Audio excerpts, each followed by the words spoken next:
Saingan na mo? Gusto din ay problema sa balay. Naman dyan na, be. Sige lang. Ampo lang ta sa Ginoo. Kalinturo ko na isa to anak ko sa doktor. Ang katong bunso? Hindi siya kapunta kay trabaho pa siya kalinturo sa sige. Puro ka diha natakda na. Nag-uban mangud sila.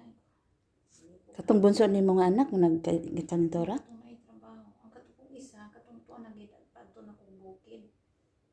Kay akong gamit dito be, wala pa yung taon nila maliguan ta makuha to sila log. Puro lapok to ah. Tong katong pagbaha sa Matina? Uli ko din na nata na Sige lang.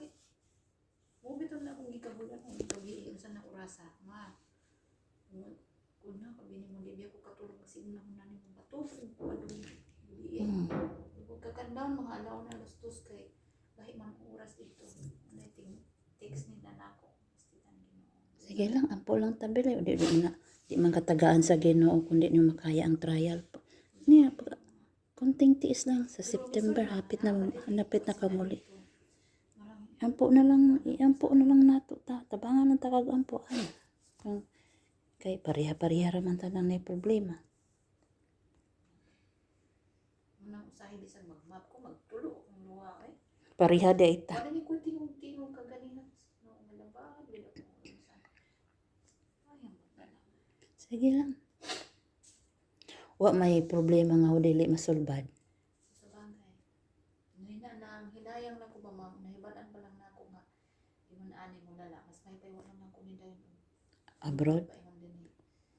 Kaya nagtuo man lang ko madara sa takban. Karon nga dili ingon ana ang mahitabo ba nga magkalintura mag-ingon ana. Nervous ko pa si ang mo lala. Ano kung kadlukan ba magproblema na Lag edad ka sa imong anak? Ang bunso? Sige, kanang ampo lang ta, kanang di man katagaan sa Ginoo kung di niyo makaya ang trial. Naman na. Ginigabot nimo asikasahon nimo pag-abot nimo puhon. Inshallah.